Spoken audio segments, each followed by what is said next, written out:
Infrastructural power is the capacity of the state to enforce policy throughout its entire territory. The concept of infrastructural power was introduced by sociologist Michael Mann in 1984. Building infrastructural power. Mann lays out 4 techniques by which the state gains infrastructural power. Together, these factors aid in the state's influence over society by increasing both the amount of contact residents have with the state and the benefits derived from this contact. To increase its infrastructural power, the state must provide centrally organized services that are carried out through a division of labor.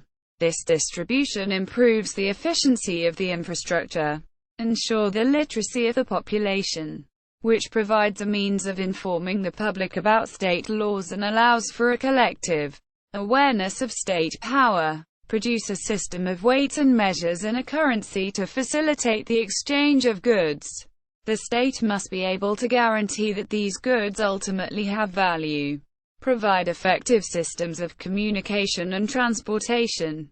Infrastructural and despotic power. The terms infrastructural and despotic have been used to identify the 2 different ways in which a governmental apparatus acquires and uses centralized power. Quote, "The simplest differentiation between Mann's 2 types of state power is that despotic power is power over society, while infrastructural power is power through society. Infrastructural power entails a cooperative relationship between citizens and the government, while despotic power requires only that an elite class can impose its will.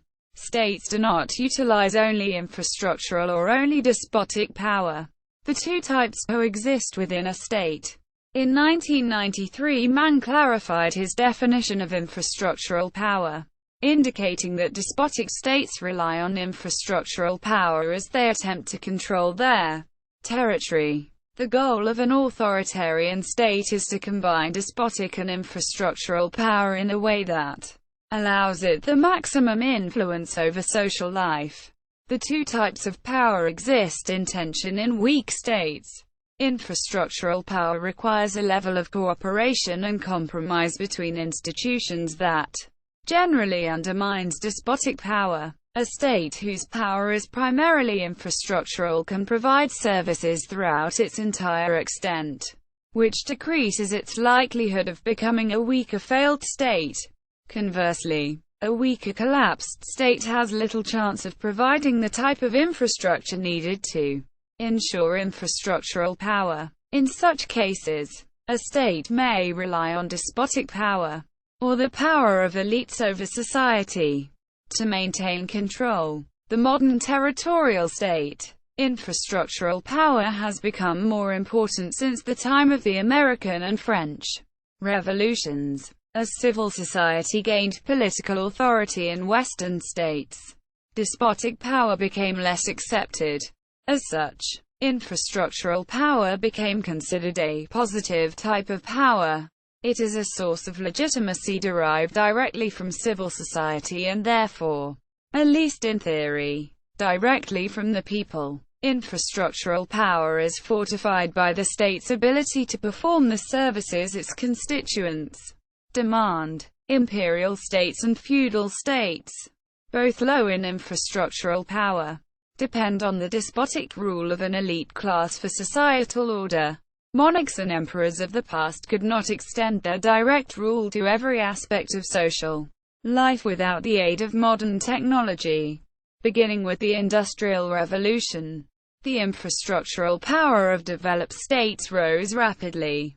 In the modern era, developed states became able to monitor their populations, provide employment, healthcare and welfare, impact all levels of the economy, and more. In this way, they obtained their infrastructural power.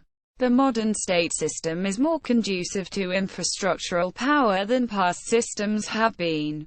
States have bounded areas in which to provide services and the domestic sovereignty needed to provide these services without foreign intrusion.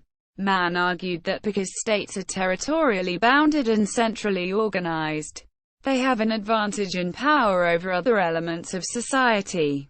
As such, the autonomous powers of the state originate from its status as a bounded place.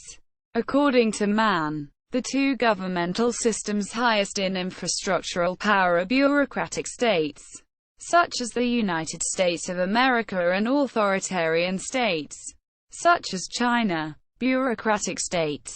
When people in the West today complain of the growing power of the state, they cannot be referring sensibly to the despotic powers of the state elite itself, for if anything these are still declining. But the complaint is more justly leveled against the state's infrastructural encroachments. These powers are now immense. Quote, 19th-century political scientist Max Weber outlined the characteristics of the bureaucratic state in his Economy and Society. Weber emphasized the benefits of an even distribution of duties and power, the hiring of qualified officials, a hierarchy of authority, and a written set of rules that can be universally learned and followed. The methods by which a state builds infrastructural power mesh perfectly with the establishment of a bureaucracy. Literacy allows for a widespread comprehension of the written rules. A standard set of measurements and efficient systems of transportation and communication allow for greater efficiency in the distribution of authority, and a division of labor ensures that qualified officials in each field can take full advantage of their expertise. Mann claimed that in the modern bureaucratic state, the government can assess and tax our income and wealth at source, without our consent. It stores and can recall immediately a massive amount of information about all of us. It can enforce its will within the day almost anywhere in its domains. Its influence on the overall economy is enormous. It even directly provides the subsistence of most of us, in state employment, in pensions, in family allowances, etc. Quote, without industrialization and the modern bureaucratic division of labor, the state would not be efficient enough to protect its own interests in these areas. United States equals. From Alaska to Florida, there is no hiding place from the infrastructural reach of the modern state. Quote, the U.S. is an example of a bureaucratic state in which infrastructural power outweighs despotic power.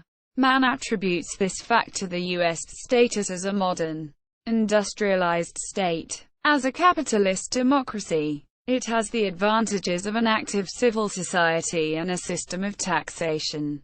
Each provide means for increasing infrastructural capacity. The government provides services throughout the entire U.S. territory. As a result, the state is more politically and economically stable. In general, citizens have more time to concentrate on political and social activities because they do not have to worry about daily subsistence. Thus, civil society has a strong presence in the United States and provides an arena through which the government can affect daily life. Politicians obtain legitimacy from sources outside the government, such as voters, financial donors and interest groups. Politicians are required to operate within the law. With these guidelines in place, civil society has the ability to check the power of government officials. The government cannot make decisions without some form of consent from the public. This gives civil society over the bureaucracy. As Mann puts it, the secret decisions of politicians and bureaucrats penetrate our everyday lives in an often infuriating way, deciding we are not eligible for this or that benefit, including, for some persons, citizenship itself. But their power to change the fundamental rules and overturn the distribution of power within civil society is feeble. Quote, therefore, while the U.S. and other modern bureaucratic systems employ some aspects of despotic power, such as sporadic corruption and opacity, a healthy economy and political participation greatly support the opposing infrastructural power. Authoritarian states. Authoritarian states are high in both despotic power and infrastructural power because they can enforce despotic decisions using their bureaucratic infrastructure. In an authoritarian state, Just as in a bureaucratic state, infrastructural power exists through civil society. However, in the authoritarian state, the competing interest groups that compose this civil society often fight for complete control, rather than simply to attain specific political goals. As a politically repressive state with an active bureaucracy and a strong economy, China is an example of a state that employs both infrastructural and despotic power. China equals. Throughout the region's long history, the various forms of the Chinese nation have relied on despotic power. However, a growing state bureaucracy added to the infrastructural strength of the government over time.